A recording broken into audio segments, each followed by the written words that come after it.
नमस्कार, बिहार न्यूज से देख रहे हैं आप। दिन भर की बड़ी खबरों में आपका स्वागत है। मैं हूं श्रुति चौबे आपके साथ।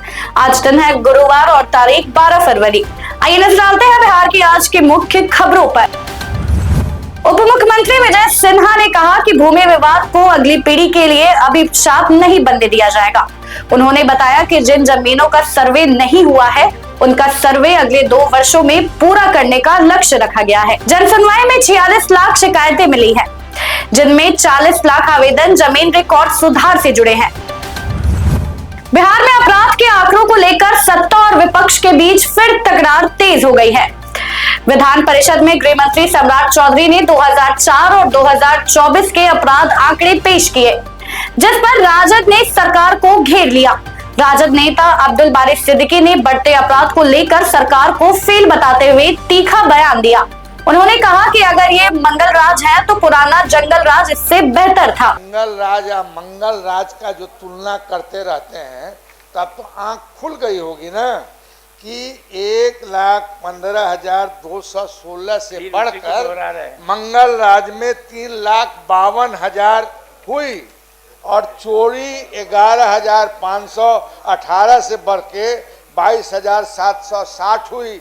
अगर यही मंगल राज है तो इससे तो बेहतर जंगल राज था। बिहार विधानसभा के बजट सत्र के दौरान कांग्रेस विधायक काली पट्टी बांधकर विरोध प्रदर्शन करते दिखे। कांग्रेस नेताओं ने राज्य में बढ़ते अपराध और बिगड़ती कानून व्यवस्था को लेकर सरकार पर हमला बोला। विधायक अभिषेक रंजन ने आरोप लगाया कि सरकार अपराध के मुद्दे पर चुप्पी साधे हुए है और स्पष्ट जवाब नहीं दे रही है।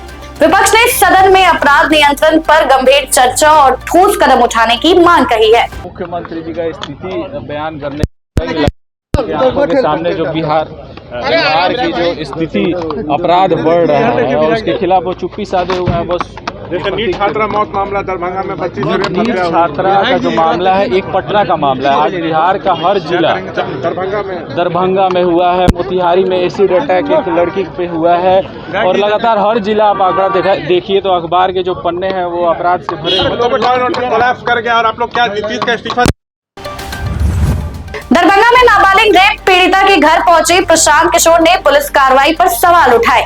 उन्होंने कहा कि पीड़ित परिवार के समर्थन में प्रदर्शन करने वालों पर पुलिस की कार्रवाई गलत है। पीके ने कहा कि पुलिस प्रशासन की जवाबदेही नहीं है और अधिकारियों का जंगल राज चल रहा है।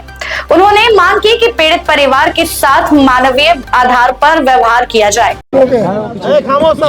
यहाँ पर जो पीड़ित परिवार है उन लोगों से मिलने के लिए आए थे। त्रासदी ये है कि बिहार में किसी भी परिवार के साथ, किसी व्यक्ति के साथ कोई दुर्घटना, जघन्य अपराध हो जाए तो सरकार जिसके साथ दुर्घटना हुई वो तो भुगत ही रहा है, उसके साथ साथ जो लोग उसके साथ खड़े हैं वो भी परेशानी में पड़ जा रहा है। ये जो घटना है जिसमें एक माइनर छोटी बच्ची के साथ रेप हुआ है, उसके बाद उसकी हत्या हो गई और उसके बाद जब समाज उग्र हुआ या समाज ने उस प्रोटेस्ट किया, कुछ प्रदर्शन हुआ है, तो जैसा कि लोग बता रहे हैं कि उसमें 40 से ज़्यादा लोगों को नामजद अभियुक्त बना दिया गया। तो समाज दोनों ओर से मारा जा रहा है।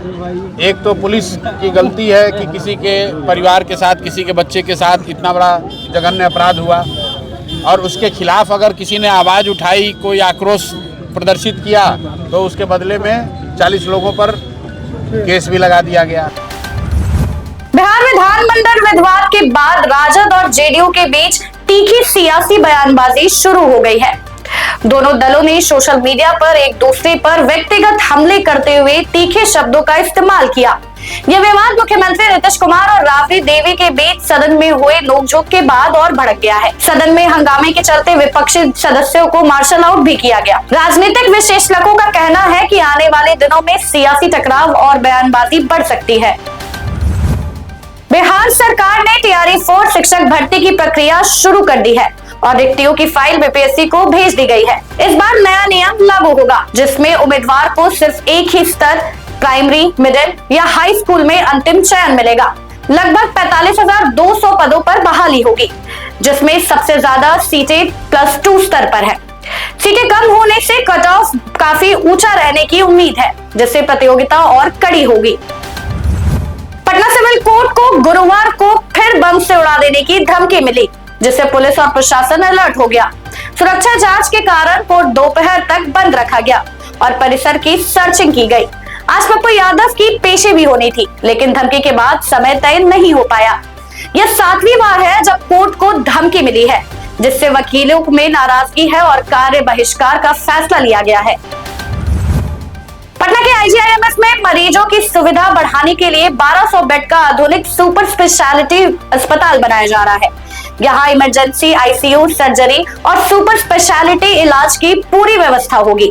अस्पताल में 12 मॉड्यूलर OT, 90 बेड का ICU और अलग अलग विभागों के विशेष वार्ड बनाए जाएंगे। सरकार दिसंबर 2026 से पहले निर्माण पूरा करने की कोशिश कर रही है। यह अस्पताल बिहार की स्वास्थ्य सेवाओं के लिए बड़ा मील का पत्थर माना जा रहा है।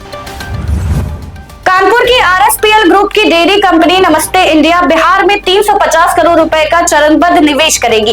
कंपनी ने बेटा प्लांट से फुल क्रीम, स्टैंडर्ड और काउ मिल्क का उत्पादन शुरू कर दिया है। शुरुआती चरण में पटना, गया, औरंगाबाद, नवादा समेत 12 जिलों में विस्तार किया जाएगा। निवेश से कोल्ड चेन वितरण नेटवर्क मजबूत होगा और स्थानीय रोजगार के अवसर बढ़ेंगे। इससे बिहार के डेयरी किसानों और उपभोक्ताओं दोनों को बड़ा फायदा मिलने की उम्मीद है। पटना में ट्रैफिक सुधार के लिए 24 नए ऑटोमेटिक सिग्नल लगाए जाएंगे, जिससे कुल सिग्नल 52 हो जाएंगे। ये सभी सिग्नल स्मार्ट सिटी के ICCC सेंटर से जुड़ेंगे, ताकि डिजिटल तरीके से ट्रैफिक कंट्रोल हो सके। स्मार्ट सिटी की संपत्तियों जैसे ई-टॉयलेट, जिम और मौर्य मंडपम को फिर से संचालित किया जाएगा। मीठापुर में G+3 कॉमन फैसिलिटी सेंटर बनेगा, जहां मॉल, बैंक, रेस्टोरेंट जैसी सुविधाएं मिलेंगी। पटना के पीरभोर थाना क्षेत्र में कोचिंग संचालक M रहमान को अज्ञात युवकों ने गोली मारने की धमकी दी। आरोपी ने दफ्तर में घुसकर अभद्र भाषा का इस्तेमाल किया और कोचिंग बंद कराने की चेतावनी दी। छात्रों और कर्मियों ने किसी तरह उसे बाहर निकाला। घटना से संस्थान में दहशत फैली हुई है। पुलिस ने CCTV फुटेज कब्जे में लेकर आरोपी की पहचान शुरू कर दी है। मामले में FIR दर्ज कर जांच तेज कर दी गई है। पटना सिटी में गुरुवार को 62 साल के बुजुर्ग मोहम्मद रईस की दिन दहाड़े हत्या कर दी गई। घटना का वीडियो सामने आया, जिसमें हमलावर चाकू से हमला कर मौके पर फरार होता दिख रहा है। पुलिस ने शव को पोस्टमार्टम के लिए भेज दिया है और CCTV फुटेज खंगाले। पुलिस ने विशेष टीम बनाकर सिर्फ 2 घंटे में मुख्य आरोपी को गिरफ्तार कर लिया है और हथियार बरामद किया है। प्रारंभिक जांच में सामने आया है कि मामला पारिवारिक विवाद से जुड़ा हो सकता है और आरोपी मृतक का मामा बताया जा रहा है। 11 बजे सुबह चौक थाना पुलिस को सूचना मिलती है कि बंगाली टोला मोड़ पर एक डेड बॉडी यहाँ पे पड़ा हुआ है। सूचना का सत्यापन चौक थाना पुलिस द्वारा किया जाता है और दल बल के साथ चौक थाना पुलिस मौके वारदात तक पहुँचती है। हम लोग घटनास्थल को सुरक्षित करते हैं और FSL की टीम को भी बुलाया जा रहा है। जो मृतक हैं उनकी पहचान कर ली गई है। उनका नाम मोहम्मद रईस है और जो अभियुक्त हैं, जो कि CCTV फुटेज भी हमारी टीम द्वारा निकाला गया है, अभियुक्त की पहचान भी हमारे द्वारा कर ली गई थी। कांड की गंभीरता को देखते हुए वरीय पुलिस अधीक्षक महोदय पटना के द्वारा एक टीम का गठन किया जाता है और ये टीम त्वरित कार्रवाई करते हुए जो मुख्य अभियुक्त है, जिसने 4 बार धारदार हथियार से मारकर अपने मामा की हत्या की है, उसकी गिरफ्तारी ये टीम सुनिश्चित करती है चौक थाना क्षेत्र से। मधेपुरा के भरहारी थाना क्षेत्र में छेड़खानी का विरोध करने पर एक परिवार पर हमला किया गया।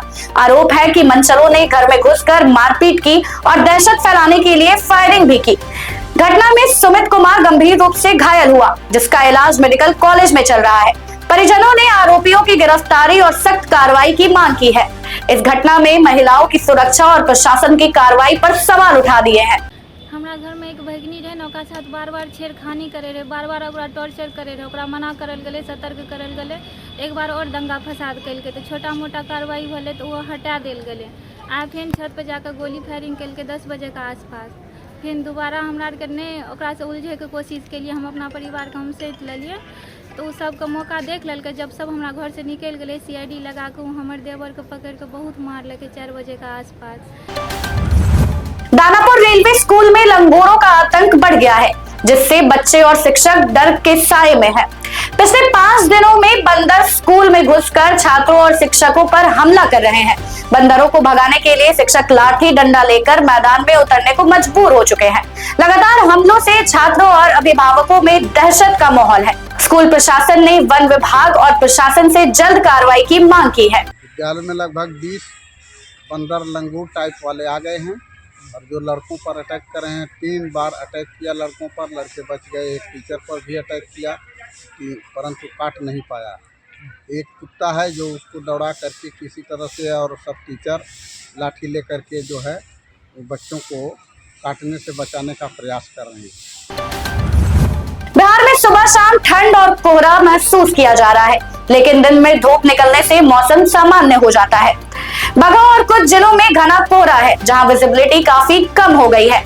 18 फरवरी तक मौसम में बड़ा बदलाव नहीं होगा। तापमान 8 से 28 डिग्री के बीच रह सकता है।